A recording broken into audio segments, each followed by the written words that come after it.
భారత క్రికెట్ దిగ్గజం king Kohli test cricket ఈ రోజు రిటైర్మెంట్ ప్రకటించడం జరిగింది. అలానే ఇన్స్టాగ్రామ్ లో ఆయన ఇది పోస్ట్ చేసి తన రిటైర్మెంట్ ని 14 ఏళ్ల పాటు ఈ జర్నీని ఎంతో ఆస్వాదించానని, అలానే ఈ ఫార్మాట్ తనని చాలా పరీక్షలకు గురి చేసిందని, చాలా పాఠాలు కూడా నేర్పించి తనని బెస్ట్ క్రికెటర్ గా మార్చిందని, ఈ కెరీర్ ని చూసి తాను గర్వపడుతున్నట్లు పేర్కొన్నారు. అలానే తన కెరీర్ లో కింగ్ కోహ్లీ 123 మ్యాచ్లు ఆడి 9,230 రన్స్ చేశాడు. అందులో 30 సెంచరీలు, 31 హాఫ్ సెంచరీలు ఉన్నాయి. ఇప్పటికే టీ20ల నుంచి తప్పుకున్న కింగ్ కోహ్లీ ఇకపై ఓన్లీ వన్డేలు మాత్రమే భారత్ తరఫున ఆడటం జరుగుతుంది. అనూహ్యంగా టెస్టులకు రిటైర్మెంట్ ప్రకటించిన కోహ్లీ తన కెరీర్ లో మర్చిపోలేని ఇన్నింగ్స్ ఆడాడు. భారత్ తరఫున అత్యధిక డబుల్ సెంచరీలు, 7 డబుల్ సెంచరీలు చేసిన ప్లేయర్ గా కింగ్ కోహ్లీ రికార్డు సృష్టించాడు.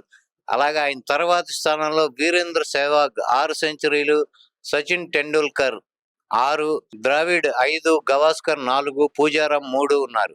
ఇలా అత్యధికంగా ఇండియన్ ప్లేయర్ డబుల్ సెంచరీలు చేసిన ప్లేయర్ గా కింగ్ కోహ్లీ రికార్డు తన పేరు మీదే ఉంది. అలానే తన కెప్టెన్ గా అత్యధిక స్కోరు 254 టెస్టుల్లో సాధించడం భారత కెప్టెన్ లో ఇంతవరకు కోహ్లీదే record. Virat Kohli test cricket కి వీడ్కోలు పలకడంతో ఆయన అభిమానులు ఒక్కసారిగా షాక్ కి గురయ్యారు.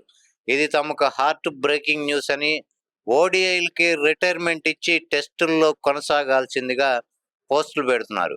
అలానే రోహిత్ శర్మ, కోహ్లీ చాలా దగ్గర గ్యాప్ తోనే రిటైర్మెంట్లు ఇవ్వటంతో టెస్టులని చూసే వాళ్ళు ఇక ఉండబోరు అంటూ నెటిజన్లు అభిప్రాయపడుతున్నారు. అలానే థ్యాంక్ యూ కింగ్ అంటూ ఆయన టెస్టులకు చేసిన సేవలను కొనియాడుతున్నారు.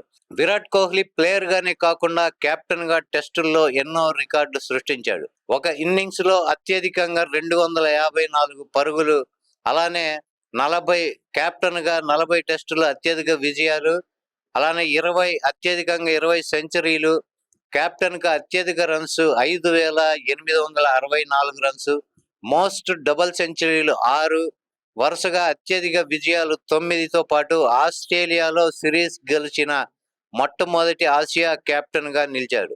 ఆస్ట్రేలియాలో అత్యధిక సెంచరీలు 7 సెంచరీలు కూడా కోహ్లీ పేరు మీదే ఉన్నాయి రికార్డు. అలానే రోహిత్ శర్మ, కోహ్లీ వెంటనే టెస్ట్ క్రికెట్ కి రిటైర్మెంట్ ప్రకటించడం ఇండియన్ టెస్ట్ క్రికెట్ కి నిజంగా ఒక టెస్ట్ లాంటిది అని నెటిజన్లు అభిప్రాయపడుతున్నారు. టీ20ల్లో టెస్ట్ క్రికెట్ ప్రభ కోల్పోతున్న సమయంలో విరాట్ పరుగుల వరద పారించి మళ్ళీ ఈ ఫార్మాట్ కి ఒక కళ తీసుకొచ్చాడు. అలానే రోహిత్ శర్మ కూడా కెప్టెన్ గా, ఓపెనర్ గా అద్వితీయమైన విజయాలు అందించడం జరిగింది. అలానే గేమ్ పై ప్యాషన్, కమిట్మెంట్ లో వీరిద్దరిని రీప్లేస్ చేయగల ప్లేయర్లు రావటానికి ఎంతకాలం పడుతుందో ఇప్పుడే చెప్పలేమని చాలా మంది అభిప్రాయంగా ఉంది. ఆస్ట్రేలియాలో జరిగిన బోర్డర్ గవాస్కర్ ట్రోఫీ విరాట్ కోహ్లీకి చివరి టెస్ట్ సిరీస్. తన చివరి సెంచరీ కూడా అదే సిరీస్ లో చేయడం జరిగింది. గత ఏడాది నవంబర్ 22న పెర్త్ లో జరిగిన తొలి టెస్ట్ రెండో ఇన్నింగ్స్ లో విరాట్ 100 పరుగులు చేసి నాట్అవుట్ గా నిలిచాడు. ఆ మ్యాచ్ లో జట్టుని విరాట్ కోహ్లీ గెలిపించడం జరిగింది. దాంతో పాటు కెరీర్ లో 30 సెంచరీలు పూర్తి చేసుకున్నాడు. విరాట్ కోహ్లీ రిటైర్మెంట్ తో టెస్ట్ క్రికెట్ లో ఒక యుగం ముగిసింది అని బీసీసీఐ ట్వీట్ చేసింది.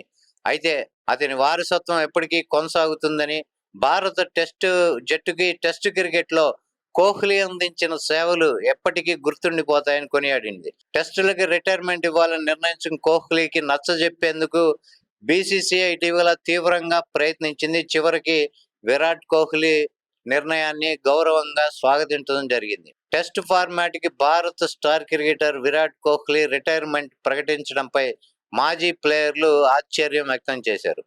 ఎందుకు రిటైర్ అయ్యావు కోహ్లీ అంటూ హర్భజన్ సింగ్ ఎక్స్ లో పోస్ట్ చేయడం జరిగింది. అలానే ఇంగ్లాండ్ మాజీ క్రికెటర్ కెవిన్ పీటర్సన్ కూడా స్పందిస్తూ విరాట్ ఏంటి ఈ నిర్ణయం అని విరాట్ కోహ్లీ రిటైర్మెంట్ గురించి ఆయన ఆశ్చర్యం వ్యక్తం చేయడం జరిగింది. అలానే కోహ్లీ టెస్ట్ క్రికెట్ నుంచి రిటైర్మెంట్ ప్రకటించడంపై విరాట్ కోహ్లీ భార్య అనుష్క శర్మ ఎమోషనల్ పోస్ట్ చేశారు.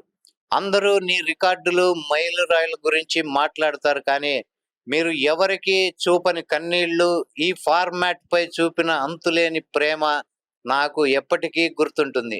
ఈ ఫార్మాట్ లో మీరు అభివృద్ధి చెందడాన్ని చూడటం ఒక ప్రత్యేకం. మీరు వైట్ క్రికెట్ నుంచి రిటైర్ అవుతారని ఊహించా. మీరు అద్భుతమైన వీడ్కోలును పొందారు అని అనుష్క శర్మ ఆమె ట్విట్టర్ ఖాతాలో రాసుకొచ్చారు. అలానే king Virat Kohli test cricket నుంచి రిటైర్మెంట్ అవ్వటం పట్ల మీ అభిప్రాయాలు కూడా కామెంట్ సెక్షన్‌లో తెలియజేయండి.